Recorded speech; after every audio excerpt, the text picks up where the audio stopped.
వద్దల్లుడు గారు. ఎందుకు మావయ్య? నా బిడ్డతో ఎప్పుడెప్పుడు మాట్లాడాలని నాకు ఉందల్లుడు గారు. అక్షయ మీరు కట్టిన తాడి మీద ఒట్టేసి చెప్పింది అల్లుడు గారు. అలాంటిది ప్రాణం పోయినా అక్షయ ఆ ఒట్టు మేరదు.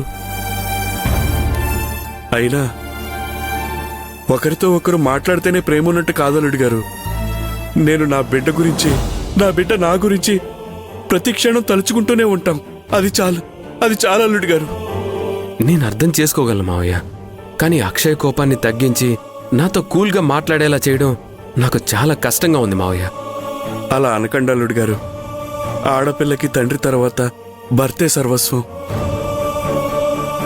భార్య బాధలో ఉన్నప్పుడు తన మనసును అర్థం చేసుకొని భర్తలా కాకుండా ఒక తండ్రిలా తనని దగ్గరికి తీసుకోండి. అక్షయ్ది చిన్నపిల్లల మనస్తత్వం. గట్టిగా అరుస్తుందే కాని మన కళ్ళలోని ప్రేమను చూసి మంచులా కరిగిపోతుంది. ఇప్పుడున్న పరిస్థితుల్లో అక్షయ్కి తండ్రైనా భర్త అయినా మీరే అల్లుడు గారు.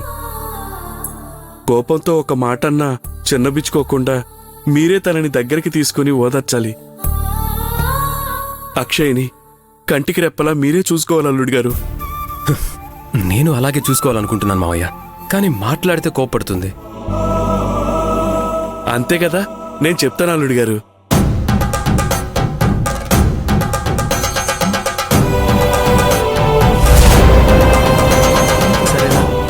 అలాగే మావయ్య. ఇంకా అక్షయ్ ఎలా బాధపడుతుందో నేను చూస్తాను. థ్యాంక్ యూ మావయ్య.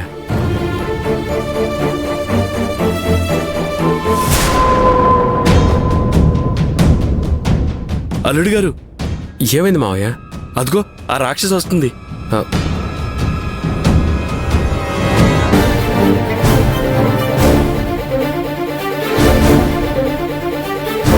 ఇప్పుడు మనిద్దరిని కలిపి చూసిందంటే రోడ్డని చూడకుండా గొడవ చేస్తుంది.